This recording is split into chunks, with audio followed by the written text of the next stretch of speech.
சரிம்மா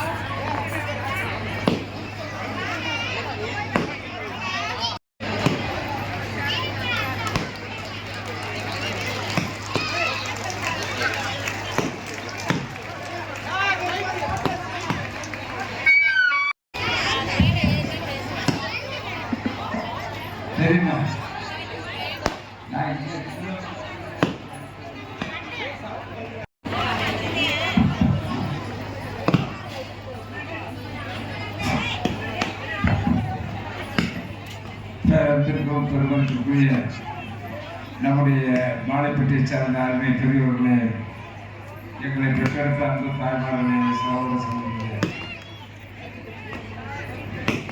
இந்த பிரச்சார கூட்டத்தில் கலந்து கொண்டிருக்கின்ற நம்முடைய ஒன்றிய செயலாளர், நம்முடைய செய்தியாளர்களே மற்றும் கிளைகளை செயலாளர்களே, பின்னாடி நம்முடைய முன்னாள் சட்டப்பேரவை உறுப்பினர் என்னுடைய அருமை சகோதரர் சுப்புரத் அவர்களே மற்றும் கலந்து கொண்டிருக்கிற அத்தனை பெருமக்களுக்கும் என்னுடைய பணிவான வணக்கத்தையும் நன்றியையும் தெரிவித்துக் கொண்டு வருகிறேன்.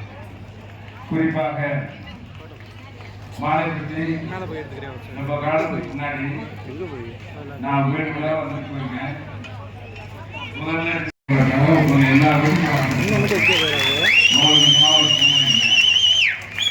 நான் தான் அப்போ வந்து யார் இருக்கீங்க அப்பதான் நான் சொன்னேன், யார் கேட்க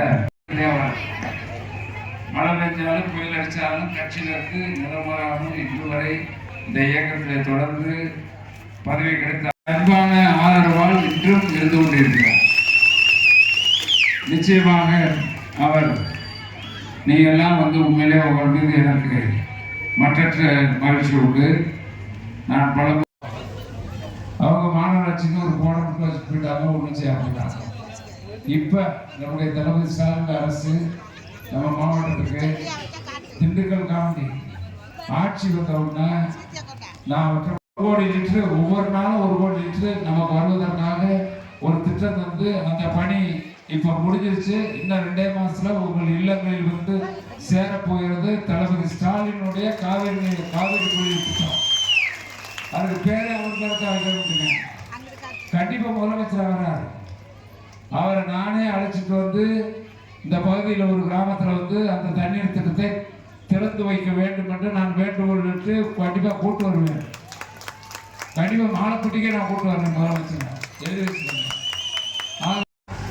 முழுக்க குடிநீர் பிரச்சனை இன்னும் கொஞ்சம் தண்ணியை கொண்டு வரணும்னா பையிடாங்களுக்கு நிலக்கோட்டை ஆத்தூர் திண்டுக்கலுக்கு 700 கோடி ரூபாய் செலவில் ஒரு திட்டத்தை ஏற்பாடு செய்து சட்டமன்றத்தை அறிவித்து அந்த பணியும் துவங்க இருக்கிறது. ஜூன் மாதம் அவைகளெல்லாம் திறப்புலா செய்யப்பட போகிறது என்ற நல்ல செய்தியை நான் தெரிவித்துக் கொள்ள விரும்புகின்றேன். நான் வந்து நம்முடைய தலைவரை பொறுத்தளவில் எல்லோருக்கும் எல்லாம் அரசு, இது மக்களாட்சி தத்துவத்திற்கான அரசு. இப்போ வந்து நம்ம வீட்டு பிள்ளைங்க, பெண் பிள்ளைகள், பையங்க எல்லாரும் படிச்சுட்டு காத்துட்டு இருக்காங்க. ஆகவே இந்த படித்தவர்களுக்கு கிராஜுவேட்டோ அல்லது பிஇ படித்தவனோ எம்இ படித்தவனோ எல்லாத்துக்கும் ஒரு டைடல் பார்க் இங்கே வந்து விட்டால் அவங்களுக்கு 2 மாதம் ட்ரைனிங் கொடுத்தாச்சுன்னா அவங்க வேலைக்கு போயிடுவான். கண்டிப்பாக ஒரு முதலமைச்சராக வந்து அந்த பணியும் துவங்க வைக்க இருக்கிறார்கள். நம்ம பிள்ளைகளுக்கு 1000 பேருக்கு அதுக்கு பணி போகலாம். எதிர்கால சிந்தனையில் 6 கல்லூரி கொண்டு வந்திருக்கோம். ஆத்தூரில் மட்டும் 2 கல்லூரியில் இப்போ வந்து 3000 பேர் படிக்கிறாங்க. ஆண்களும் பெண்களும் 3000 பேர் படிக்கிறார்கள். அவர்களுக்கு வேலைவாய்ப்பு உருவாக்க வேண்டாமா இளைஞர்களுக்கு? ஆக சொல்லலாம், நாங்கள் வந்து ஆட்சிக்கு வந்தால் வேலை கொடுத்துருவோம். எல்லா பேரும் சொல்றது வழக்கம், வீடு கொடுப்பான் வேலை கொடுப்பான்னு சொல்லுவாங்க. முடிஞ்சு போச்சுன்னா பிரதமர் மோடி கூட சொன்னாங்க 5 கோடி பேருக்கு வேலை கொடுக்க போறேன்னாரு. ஆட்சி போனவிட்ட முடிய போச்சு. 60,000 பேருக்கு கூட இந்தியா முழுக்க வேலை கொடுக்கல. ஆனால் நம்ம முதலமைச்சரை பொறுத்தளவில் இன்றைக்கு 1 லட்சம் காலி பணியிடங்களை டிசம்பர் மாதத்திற்குள் தமிழ்நாட்டில் நிரப்புவோம் என்பதை இன்றைக்கு வாக்குறுதியாக தந்திருக்கிறார்கள். மாறுவதற்கு இன்னும் பல திட்டங்கள் கொண்டு வர வேண்டும். எதிர்கால சந்ததியினருக்கு வழிகாட்டிட வேண்டும். அதற்கான திட்டங்களை உருவாக்கிட வேண்டும். அதற்கு நிச்சயமாக முதலமைச்சர் ஸ்டாலின் தான் எல்லோருக்கும் ஒரு சிறந்த வழிகாட்டியாக இருப்பார். இப்போ அவங்க என்ன திட்டம் போட்டாங்க? திமுகவுக்கு சிறுபான்மை சமுதாய வாக்குகள், கிறிஸ்தவர்கள், இஸ்லாமியர் வாக்குகள் அதிகமாக போகிறது. அதனால்தான் போன விட்டா நாங்கள் தேர்தலில் தோற்றோம்னு எடப்பாடி சொன்னார். கூட்டணி வைக்கல பார்லிமெண்ட்லேயும் அதிமுக பிஜேபி தோற்று போச்சு தமிழ்நாட்டில் பூரா. இப்போ தோற்று போச்சுன்னு 2 தடவை பார்த்தவர் இப்போ சொல்லுங்க, யாரும் கேட்கல. கோடான கோடி கட்சிக்காரங்களை வச்சு ஒருத்தருமே போய் பார்க்காம கையெழுத்து போட்டு விட்டாங்க. இப்போ என்ன நடக்குது? இப்போ எல்லாம் தோக்க போகுது. அவங்க நினைச்சாங்க சரி எப்படியாவது விஜய கட்சி கொண்டு வந்துடலாம்னு அவர் மேலே சிபிஐ வழக்கெல்லாம் போட்டு அந்த கேஸில் நான் சொல்ல கொஞ்சம் கேட்டுக்கேன். அவர் போயிட்டு வரல, சந்தோஷமா மகிழ்ச்சியாக கையாட்டிட்டு போனார். நான் கூட நினச்சேன் சரி கூட்டணி முடிவாயிடுச்சுன்னு நினச்சேன். வந்த உடனே நல்லா உள்ளே போய் நல்லா பிரியாணி ஜிலேபி லட்டெல்லாம் கொடுத்து நீங்கள் தனியாக நின்னுங்க, சிறுபான்மை ஓட்டெல்லாம் பிரிங்க, யார் முஸ்லீம் ஓட்டு கிறிஸ்தவர்கள் ஓட்டெல்லாம் பிரிங்க, நீங்கள் அவருக்கு அடிக்கிறது மாதிரி ஒரு விசில் அடிங்க. ஆக இந்த ஓட்டெல்லாம் நீங்கள் பிரிச்சுட்டீங்கன்னா அதிமுக பாஜக ஆட்சிக்கு வரணும். அதை செஞ்சால் நீங்கள் போதும்னு ஒரு அசைன்மெண்ட் போட்டு ஒரு திட்டம் போட்டு அவரை அனுப்பிச்சி விட்டாங்க. நல்லா ஜாலியாக போங்கன்னு. இப்போ என்ன நடக்குது நான் கேட்குறேன். இப்போ வந்து டிவிகேல இருக்க தம்பியை ஓட்டு போட்டால் ஒரு 15% 20% போகிறான்னு வச்சுக்கோங்க. எவ்வளோ நாள் போட்டோம் அந்த ஓட்டு என்ன ஆகும்? வீண். படித்தவங்க போடுற ஓட்டு வேலிடாக இருக்கணும். யாருக்கு போட்டால் தமிழ்நாட்டில் நல்ல அரசு அமையும், திட்டங்கள் வரும், எதிர்காலம் தமிழ்நாட்டு மக்களுக்கு இருக்கும், இளைஞர்களுக்கு படித்தவர்களுக்கு எதிர்காலம் இருக்கும்.